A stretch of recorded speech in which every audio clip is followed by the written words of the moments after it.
Reka nsubire ndagoye mwiriwe canke mwaramutse bivanye no mberereye kuri mwese mviriza amakuru y'ibiganiro dutambutsa kuri mbonesha kure yacu ari nayo yanyu ya Burundi News TV. Ndabwira ukuri aka kanya makuru akomeye cyane yeje kudushikira abavyeyi bariko barakorora amosozi bivanye n'ingene General Prime Niyongabo n'umushikiranganje wa mbere Gervais Ndirakobuca batazeranda kugarika bivanye n'itegeko rikomeye cyane batanze ku baryango bohoze ari umushikiranganje wa mbere nga mu gihugu cacu Burundi. Muze kunyemera rero vyose tubigaruka ko muri aya makuru akomeye cyane yeje kudushikira twabateguriye aho nanone turuze kumviriza ibintu bikomeye cyane biriko birakorwa ngaha mu gihugu c'u Burundi. Munyemere rero nsubire ndagoye kaze cuti munywanyi wacu kure wumviriza amakuru yacu uherereye irya nino ku migane y'amakungu ya kure abatwumviriza muherereye irya nino mu karere k'ibiyaga binini ndagoye kaze ncuti munywanyi wacu kure wumviriza amakuru yacu uherereye ngaha mu gihugu cacu c'u Burundi mu makomine agiye atandukanye mu bisata bitandukanye vy'igihugu. Turabaye kaze aka kanya amakuru akomeye cyane ahijije kudushikira. Reka rero nsubire ndagukengurukije cyane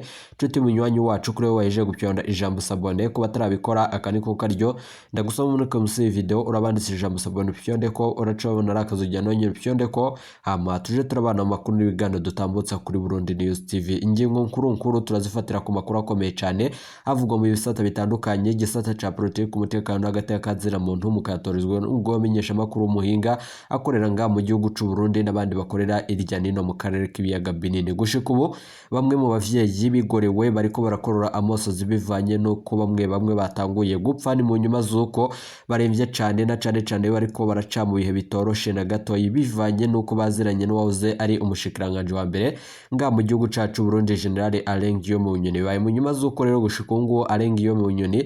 atarasubira kuboneka ubwo nanone mu iborero rikuru rya Gitega babuze bivanye nuko umushikiranganje wa mbere Gervais Ndirakobuca batazeranda kugarika iyo bari wowe nyene yifatiye iyo ngingo ikomeye cyane. Ariko nanone tukagira ngo tuze kugaruka dutanga umuco kuri ibi vyose biriko birakwiragizwa ese ukuri koba ari ukuhe.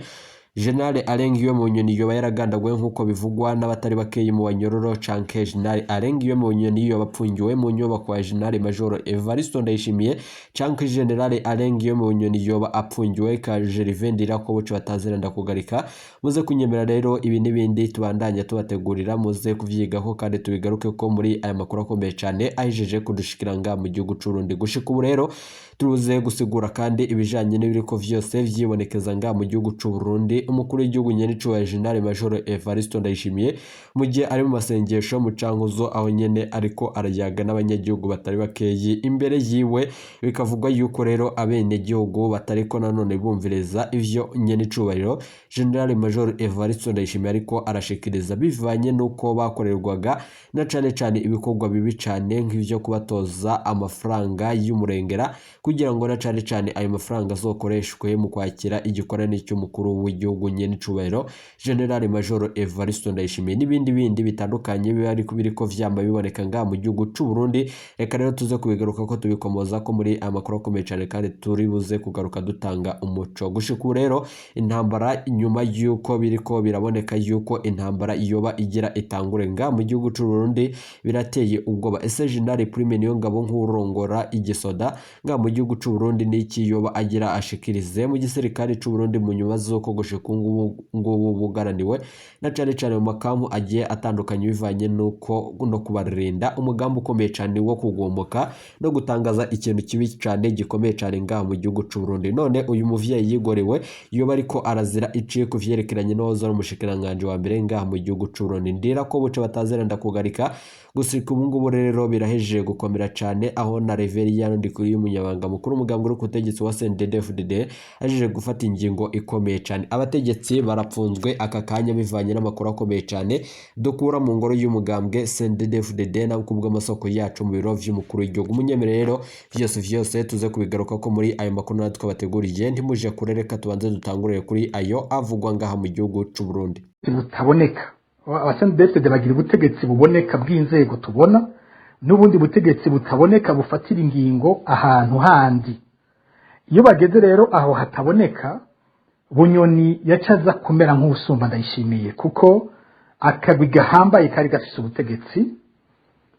hariyo mukuru w'igihugu President Nkurunziza, hariyo mukuru w'umugambwe Hussein Rajabu, hariyo General Adolphe Nshimirimana yatwara iperereza, hakaca haza General Alain Guillaume Bunyoni yatwara igipolisi, hakaca hongekwa ko General Silas Ntigurirwa icyo gihe muri bako yatwara bya demobilisation, hakaca haba na General Evariste Ndayishimiye. Ako kagwi bakavuga gutyo ariko ari nk'imoteri y'ibiriko biraba. Naho vyarukuruva hariho uwo mugwi uboneka umengo uri kumwe, mugabo bakavuga ko haba hariho ugufatana kudasanzwe kwa Nkurunziza, Bunyoni na Adolphe, ari nabo bahavuye mu nyuma baboneka gose bamaze gukura Hussein Rajabu. Mu nyuma cyaboneka ko ari bonyene ubutegetsi buri mu minwe yabo bantu batatu, ikaba ariyo ngirano vuga umushinge mukuru w'ubutegetsi, hakaba abandi baca begera baca bakurikira barimo Evariste Ndayishimiye. Rero ngaha murumva ko ariho ahantu hari ingorane. Uravye inzego ko zubatse, Ndayishimiye ni wasumba Bunyoni, mugabo hagira iyo migwi yindi yabo bafatiramo ingingo, Bunyoni akaba nk'usumba Ndayishimiye, bica bizana kwa kundi baza gukorana kutoroshe. Mbere nimba abantu bavyibuka, igihe Ndayishimiye akuwe kuba umushikiranganje w'intwaro y'agati mu gihugu n'umutekano, Bunyoni ntiyasubiye kwemera ko asubira kubaho umushikiranganje aba hejuru yiwe. Ubwo nyene yaciye asaba Nkurunziza ko bamugira umushikiranganje by'umutekano, ivy'igipolisi bikigenga, ntibisubire kugabwa mu bushikiranganje bw'intwaro y'agati mu gihugu. Gira abantu baravyibuka, Bunyoni yaciye umushikiranganje muri 2007. Abamusubiriye mu gipolisi baranashavura kuko yaduze atwaranye inguvu zose z'umuyobozi mukuru w'igipolisi, nk'amafaranga akoreshwa mu gipolisi n'ibindi bica biduga byose ku mushikiranganje, ku buryo umuyobozi mukuru w'igipolisi yakurikiye yari ameze nk'umukozi asanzwe azarahabwa amategeko n'uburyo n'umushikiranganje w'umutekano. Ngaho ahantu hambere basekaniye. Mugiye muraraba ingene vyagiye birabandanya, muribuka ko General Ndayishimiye yaciye aba umuyobozi mwishikira mu biro vy'umukuru w'igihugu ajejwe ibibazo vy'igisirikare. Ivyatevye muri 2011, General Bunyoni nawe acaba umuyobozi mwishikira mu biro by'umukuru w'igihugu ajejwe ibibazo bavuga ngo vy'igisivile, chef de cabinet civil du président de la République. Abasanzwe afise inguvu nyinshi cyane mu bikorwa by'umukuru w'igihugu. No kuvuga bakeba baravuye hamwe muri bwa bushikiranganje bwa mbere, hamwe bagabana bagiye mu biro by'umukuru w'igihugu, kandi bose bitwa ko aba chef de cabinet, ariko ikibanza cya chef de cabinet civil kikaba gikomeye cyane kurusha ibindi bibanza by'abandi ba chef de cabinet bose umukuru w'igihugu. Abo barabanye gutyo, no kuvuga kwa gukeba kugiye kubera mu biro by'umukuru w'igihugu nyene. Muribuka muri 2014 igihe hari abagenerale bo muri CNDD-FDD mu kwezi kwa11 banditse ikete bajyandikira President Nkurunziza bamusaba gukura abagenerale babiri bavuga ko ari bo bishe igihugu, kubera amaraporo yose yasohoka yerekana ingene igihugu cyabaye nabi. Bavuga bati hari abagabo babiri bishe igihugu, abo yari Adolphe Nshimirimana na General Alain Guillaume Bunyoni. Iryo kete mu barisinye harimo General Evariste Ndayishimiye n'abandi ba General 12 bava muri bahoze bagwana muri CNDD-FDD. Ryari kete riteye ubwoba ku buryo ngo n'umukuru w'igihugu ryamubirishije icuya, kandi ryamwereka ko naho mu ikete bavuga Adolphe Nshimirimana na Bunyoni ko vy'ukuri batumbereye umukuru w'igihugu nyene bashaka kumubuza ikingo cya gatatu. President Nkurunziza yaramenye ingene yifata muri ico kibazo, arabemerera gukura bano bagabo babiri. Mugabo abakura nabo babanje kuvugana, baje kugirana inama nabo bagabo babiri nyene, baravugana ingene abakura atabakuye. Bwa mbere bwo bose bamusaba ko tohirahira ngo abashire mu kibanza batwagwa n'abandi bantu, ko ateza kuguma mu kibanza batwagwa na Nkurunziza nyene gusa. Ni gutyo Bunyoni yaciye agirwa umukuru w'inama, umuyobozi umunyabanga ntayigayezwa ajejwe inama nkuru y'umutekano, Conseil National de Sécurité. Nayo Adolphe Nshimirimana bamugira umuhanuzi mukuru w'igihugu. ari hafi y'umukuru w'igihugu mega ari charge de mission niba ntihenze mu biro by'umukuru w'igihugu no kuvuga ko ari ibikorwa ahawe n'umukuru w'igihugu mu nyifato zabo ngene bakoze Bunyoni yaciye yigenza nk'utwara inzego zose z'umutekano nk'uwo bari hejuru yazo zose nayo Adolphe Nshimirimana akora irindi perereza ryo ku ruhande mu gihe perereza ry'igihugu ryari ritwagwa na General Godefroid Niyombare Nshimirimana we akora irindi perereza abandanya akora vya bikorwa nyene by'iperereza nk'uko yari asanzwe imbere agejwe ari umukuru w'iperereza mu gihugu murumva hanyuma hari ikintu gihambaye cyabaye ico gihe nuko Adolphe Nshimirimana na Alain Guillaume Bunyoni kugira bemere kuva mu mabanga bari bafise basabye umukuru w'igihugu ko atabakura bonyene kwaca kura chef de cabinet ajejwe ibibazo by'igisirikare no kuvuga Evariste Ndayishimiye kwaca kura na chef de cabinet yarajejwe ibibazo by'igipolisi ico gihe yari General Guillaume Naringika bo bagira bati ntidushaka kugenda tumaramaye ngo biboneke ko bandayishimiye badutsinze dukure ucukurana Ndayishimiye aho na kandi kantu kerekana ishari riri hagati y'abantu Ndayishimiye afite ingene bamubona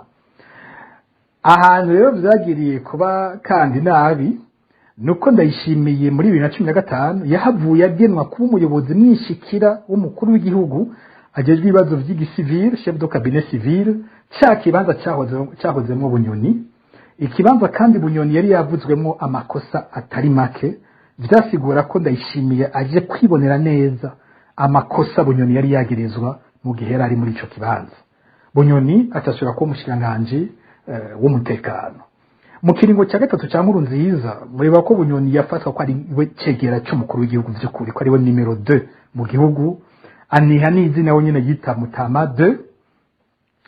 2016 hagera gutora umunyamabanga mukuru w'umugambwe ico gihe byaravuzwe ko na Bunyoni yagerageje kuronka ico kibanza ariko kicagihabwa Evariste Ndayishimiye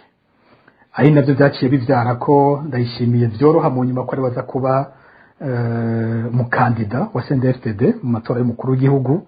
sino bigaruka ko kubwo ngaho nyene hariho ayandi makuru akomeye cyane biravugwa ko